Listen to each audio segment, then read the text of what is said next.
In this video, I'm gonna talk about the battle that I had, tough battle, that I had with acne and what I did to start to solve it. What's up, fam? Welcome back to the channel. I just got this download right now, this thought about just remembering the old school. It hurts my heart and I have so much compassion when I see a youngster, when they just have that bad acne that I had. I still ask my wife, how did you like me with so much acne? I mean, it was tough. It was bad. A lot has happened with just the internet being out and being able to Google and different remedies and different treatments and the more awareness. And I figured, you know what? I'm gonna put in my 2 cents. I know someone's gonna find relatability with me and hopefully it'll help them. And I'll share with you what I did to just like smack my head and like realize, oh my gosh, it was me that was causing this. What's going on here? I remember at one time, and I laugh because I get a lump in my throat right away, and it just reminds me of how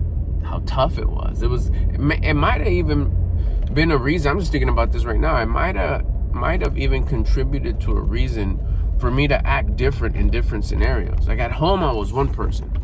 With my close friends, I was a different person. With the friends that I had across the street that we were just like family, I acted a different way. But when I was in school, my friends at school, I acted a different way. It was almost like an image that I had to keep up to make up for such low confidence that I had because of my acne.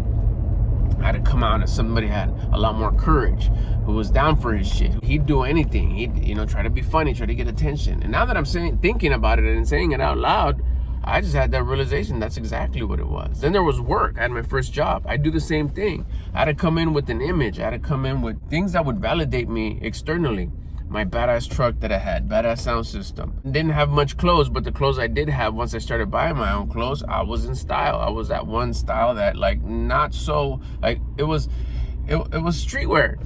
And back then, in the lifestyle in the 90s, streetwear was like, oh, okay, that's kind of streetwear. Okay, I see what you're involved with. It just brought validation. It was cool as fuck, to tell you the truth. I think it was in a way to make up for my lack, or I should say my no confidence that I had, no confidence at all.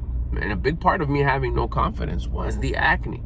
It was fucked up. I had like boiling pimples. You could probably still see the scars. I mean, I remember being a little kid going, or a youngster, not so much a little kid, but I remember being a kid. It's like, fuck, grown-ups talk about having scars. Like, fuck, I don't care if I have scars. Just make all this stinging acne go away. My face felt like flared. Like, have you ever had like a mosquito itch and you scratch? For those of you who've never had acne or are watching this, maybe, have you ever had a mosquito itch and you just scratch it and agitate it and it's just like, it's hot, it's stingy, it's like, fuck. Imagine 90 to 95 of your face feeling that way.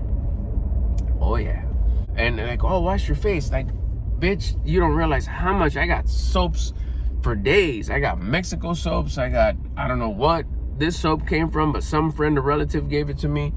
I got the Avon soap. I got the men's soap, the women's soap, whatever. I was trying everything. I remember some guy, I worked at Knott's Berry Farm as I was a kid. A nice guy. He would clean the ovens, the big old ovens for the chicken, world famous chicken dinner restaurant. Come in and big ass water hoses come in and suds everywhere. It was a unique smell that till this day, you could probably present that smell to me with my eyes closed and I could tell you where we're at. Very unique smell. I think anybody who's worked there can relate to me and knows that, like, oh yeah, that's the chicken dinner restaurant smell. You could tell how busy it was by the smell. You could walk in with your eyes closed and know how busy the dining room was. These dining rooms were huge where we worked, the youngsters. I think they could sit like 500 people or 300, something like that. You could walk in and smell it's mid-busy or it's really busy or it's not that busy. And I don't know if it was just the amount of food that was on the table, the carpet being agitated. I don't know why they had carpet. I guess it did give it more of a homely look, but we're in foods, restaurant, spilling, walking, carpet.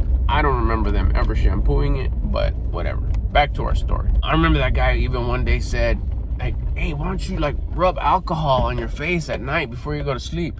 Now I was like, damn, that's probably how bad he felt and how like irritated it looked. And his suggestion and remedy, probably just thinking, poor guy. He's probably like, I don't know, 40, 50, 50-ish years old at the time. I was at 17. And I was like, man, fuck. I was like, okay, I'll try it. I don't think I did, or I had already. I think if I'd put alcohol, I'd be like, relief. But it probably fuck it up so bad, it'd be so irritated. I remember my folks, we didn't know anything about this, but my folks, finally got referred, or somebody suggested, take them to a dermatologist. Fuck it, I remember they gave me the I think anybody knows the R word, retinol. Oh, that bitch stung. And it kind of brought them down a little bit. Oh, side thing. There wasn't one square on my face that didn't have acne. From my nose to my lips, it was acne on acne. Like, here's a pimple, and here's another one that would attach to it. They were like connected. They'd overlap. It wasn't like, oh, here's a pimple. Oh, you have one here. Oh, you have one here. Oh, you have one here. I remember my friend used to say, oh, man, bro, I got a zit right here. And I was like, man, fuck you. Ooh, poor you. Mine are uncountable. My whole face was just lumpy. It was sad. But I got through it. It made me. It never really broke me down. It was like, I had this hack that I would stand far away from the mirror before I'd leave to school or anywhere, work or whatever. Because if I'd stand too close, it would be like, oh, damn. But if I'd stand far away, like, oh, okay, like a filter. It's like, not bad. Okay, let's go. And I dip. I remember finally getting down to the solution. Just wanted to give you a little bit so you know where I'm coming from. That if you know, you know. If this sounds relatable, it's like, okay, this dude's not making up stories. He knows what's up. And it was just my face, too. I was like, if I could have it on my body, clothes would cover it. The retinol helped a little bit. And then I had these other wipes that they gave me. Again, another soap. I had like a drawer of soaps. Like, they all smell nice. This one was prescription, so it's the headbanging shit. It did some. It stung. That's where the line came. If it stings, it's working. It did lessen it a little bit. And then just one day, I remember, was even this candy, mazapan, it's called in Spanish. It's a Mexican candy. I remember putting down, because I love them, my favorite candy. I haven't had any since. I count my macros now, so I don't know if I got to make it fit the macros. I'm sure I could. My favorite is candy in the world. I don't even know, it's like a cookie bread, powdery I don't know what it is. They have it in the candy section, so fuck it, we'll call it a candy. I remember I bought like 4 once coming home from school. I was just eating them, just enjoying them. And I remember that day when I left school, I looked in the mirror. I was able to use the mirror in the teacher's lounge or the auditorium. We had access to it because I was part of student council, so I could go in there. I'd leave my jacket in my backpack, and then I'd go pick it up there. It was like our own little personal office that we had. VIP status. It was legit. We had our own little bathroom in there with the mirror. Not all dirty and graffitied and scratched up. It was nice. Had soap, warm water, the whole nine. The pooping situation when I was in middle school was VIP. I had my own little office at school because we were allowed to use the auditorium bathroom. Anyways, went in there, I looked at my face. I was like, oh, damn, it's not that bad today. Hell yeah. So I was a couple notches up in the self-esteem. It felt good. I was like, cool. On the way home, I was eating my candy. Peanut buttery, peanutty kind of a candy. By the time I got home, I went to go wash my face because I was washing my face like, I don't know, not exaggerating, like 5 times a day, just I had the soaps. Let's go. I remember I got home that day and I went to go look in the mirror to wash my face and I was flared up. I was like, what the hell? It was fine like half hour ago. It took me about 20-30 minutes to walk home. That's horrible. What happened? And then it hit me. I was like, I still had the candy flavor in my mouth. I was like, could it be? Is it the candy? I was like, what's this candy even made out of? And I remember I flattened out because it's a very wrinkly kind of a wrapper. So I remember flattening it out on the table as best as I could. And that tiny little letters I was able to see, it was like 100% like blended or smashed. I forgot what term they used, but almonds. I was like, almond? It's like, okay, well, could it be this? Make a long story short and a short story long, I didn't eat those anymore. And I could see my face just disinflating because I would have those daily. I'd buy them by the box. It was 1, 2 a day. I'd have them at school. We'd buy them at school, so I'd buy some at the liquor store. It was a continuous like throwdown of these almond candies, which come to find out they're not that unhealthy, almond and sugar, but my face wasn't rocking with almonds. What I'm trying to say is make a log. I would recommend, if anybody was going through that right now, grab your phone, log every time you eat and every time your face flares up. And I'm not talking about those people that just have 1 or 2 zits. That's normal shit right there, especially if you're a youngster. Hormones and whatnot. But I'm saying, like, man, I have this issue with this fucking... Go through what you eat. Okay, this is the time I'm eating this. How's my face? If you feel it, damn, it flared up. Okay, you go back to your list. It's like, what I eat. And then start removing. Okay, I'm not going to eat that no more. Don't eat that for a couple days. See what happens to your face. Just that one thing at a time. If nothing happens, whatever, I guess that wasn't it. Okay, then go to what did I drink? Soda, juice, what type of juice? Orange juice, Capri, whatever shit you rock. And log it. and keep a log on your face. What kind of soap did I use? The laundry detergent was doing it for me. Pillowcases. We had this one small, like a little pillow that I used to hug to go to sleep.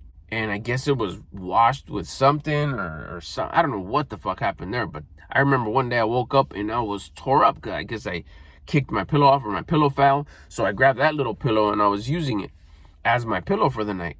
Next day when I woke up, it was like, dang, I didn't think much of it. I was like, oh, I'll flare it up, whatever. Next day, did it again. Next day, did it again. By the end of the week, I was like, this is bad. And then I even laid on the pillow and I was like, it stings. It was the stuff on the pillow. Could have been the soap. Could have been the soap that the dogs use that laid on there, that then it goes on my face for long periods of times, hours. You want to keep a log on where is it flaring up and what did I do in my life that changed it. Is it the seatbelt? Is it the clothes? Is it the shampoo because I wore a hoodie? Is it the soap that used to do laundry, the fabric softener, the dryer sheets? But really pay attention a lot. The one that was for me is almonds is the one that started my road to recovery. I got rid of almonds. At that point, I just got rid of nuts completely, and I would test it. I remember I would eat an almond, and bam, I was like, fuck you, finally figured out what it was. And it didn't cure it, but it normalized it to where now Acne soaps, retinol, even the over-the-counter stuff was doing the trick, was actually working. So find out what you're eating and see if you have flare-ups then, and hopefully you can find something that's causing you to break out.